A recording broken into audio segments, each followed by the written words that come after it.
Hi everyone, मैंने आपको ये अफ्रीकन फ्लावर मोती कैसे बनाते हैं मैंने सिखाया था।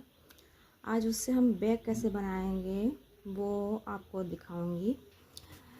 तो मैंने ये टोटल 13 मैंने बनाए हैं मोटिव इस तरह से, और इसको ऐसे मैंने अरेंज करके रखा हुआ है। देख लीजिए,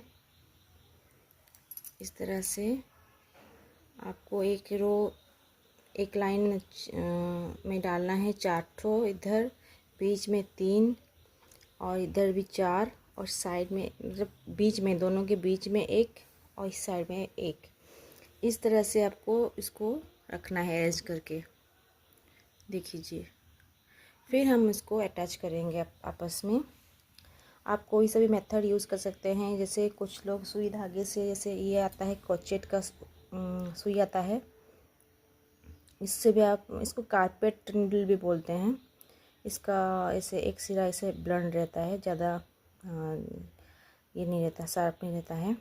और इससे आप दोनों चेन में जो है ऐसे इस तरह से करके धागे में से डाल डाल के निकाल सकते हैं इधर से। लेकिन स्टिचिंग करना है मतलब इस तरह से ही करना है। ये 2 लाइन जो हैं यहाँ से इस तरह से इसी मेथड में करना है यहाँ तक, फिर यहाँ से ऐसे करके यहाँ तक। ये 2 लाइन आपको सबसे पहले करना है। उसके बाद हम ये साइड अटैच करेंगे, क्योंकि ये साइड जो है इसे फोल्ड होगा। तो सबसे पहले हम ये दोनों लाइन को ही बनाते हैं, फिर मैं आपको दिखाती तो समझ में आएगा। और उसके लिए मैंने यही सेम 2.5 mm का हुक लिया है, एक सीजर चाहिए और यार्न मैंने वही हरा यार्न यूज़ किया है। तो उसी से हम लोग करेंगे, ठीक है। बस हमको यही ध्यान रखना है कि जैसे मैंने रखा है उसी हिसाब से ही हम लोग इसको सिलेंगे। जिस तरह के मैंने इसको इस तरह से पकड़ा और ये दोनों ही सिरा हम लोग बनाएंगे इस तरह से। देखिए, इसको हम यहाँ पर जो उसका डबल स्टिच जहाँ पर आप देखिए, ध्यान रखिए, यहाँ से लेके हम यहाँ तक इस तरह ये दोनों जगह में सिलेंगे। मैं क्रॉस जिगजैग वाला जो स्टिच आता है ना, उसी स्टिच में ज्वाइन कर रही हूँ। तो सबसे पहले हम यार्न को सही करके यहाँ से मैं निकालूंगी, स्लिप स्टिच डाल लूँगी एक, फिर इसका सेम वहाँ से एक स्लिप स्टिच लूँगी इस तरह से। फिर एक इधर से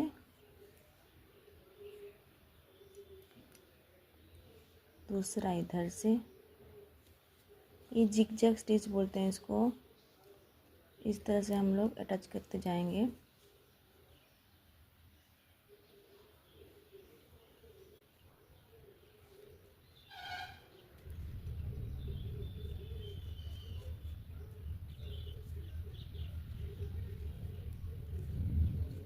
देखिएगा,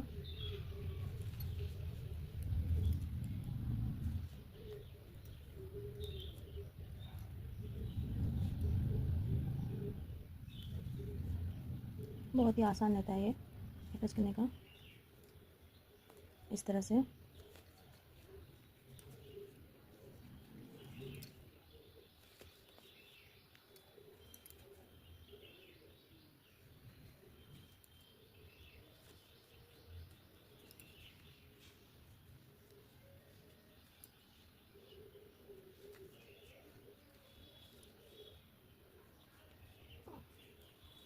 देखिए, ऐसे ये आप देख रहे हैं जिगजैग पैटर्न आया है। तो ऐसे ही हमको इसको बनाना है।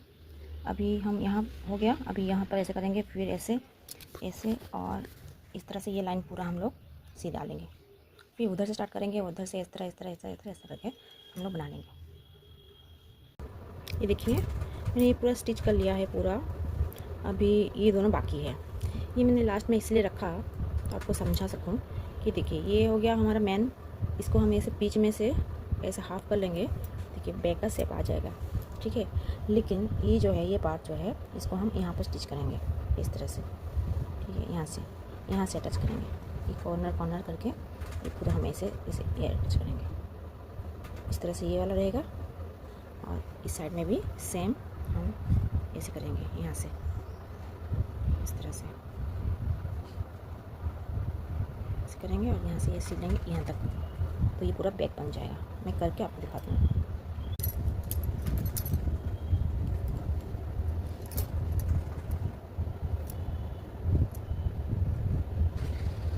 यहाँ से हम शुरू करेंगे इस तरह से, फिर इस तरह से हम सिलेंगे इसको, ठीक है।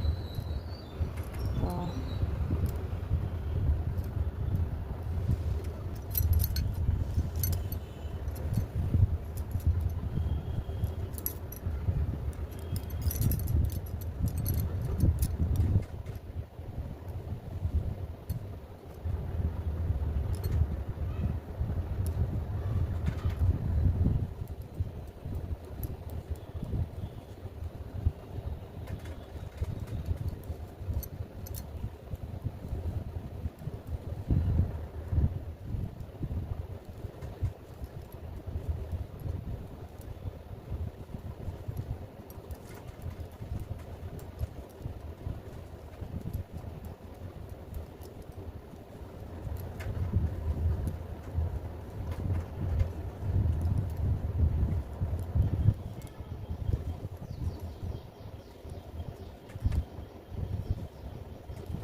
इसी तरह से हम लोग पूरा इसको सी देंगे, इस तरह से।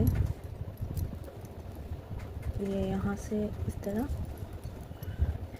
से, ठीक है, इस तरह से। तो इसे पाउच जैसा बन जाएगा दोनों साइड में।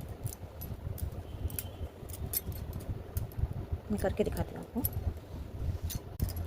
ये देखिए मैंने पूरा कंप्लीट कर लिया, ये वाला इस तरह से।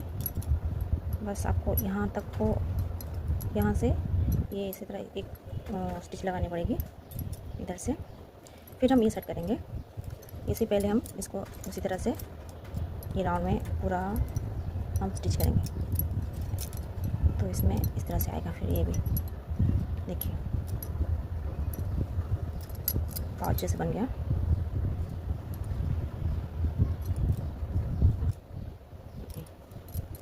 इसको मैं लगा देती हूँ, फिर आपको दिखाती हूँ।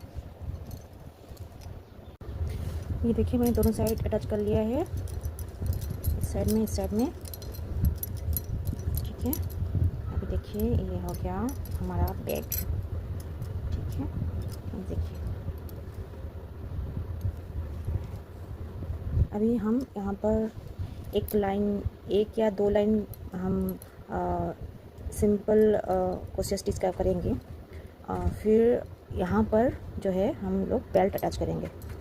इसका जो बेल्ट है,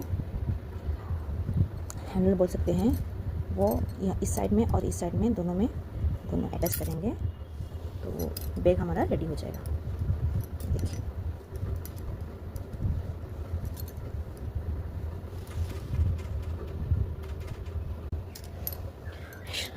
मैंने पहले ही बनाया हुआ है, देखिए ये वाला इस तरह से। इसमें मैंने ये हैंडल लगाया हुआ है इस तरह से, और ये एक लाइनिंग भी लगाया है अंदर। तो ये इस तरह से बनेगा आपका पर्स कह लीजिए, बैग कह लीजिए, इस तरह से बन जाएगा।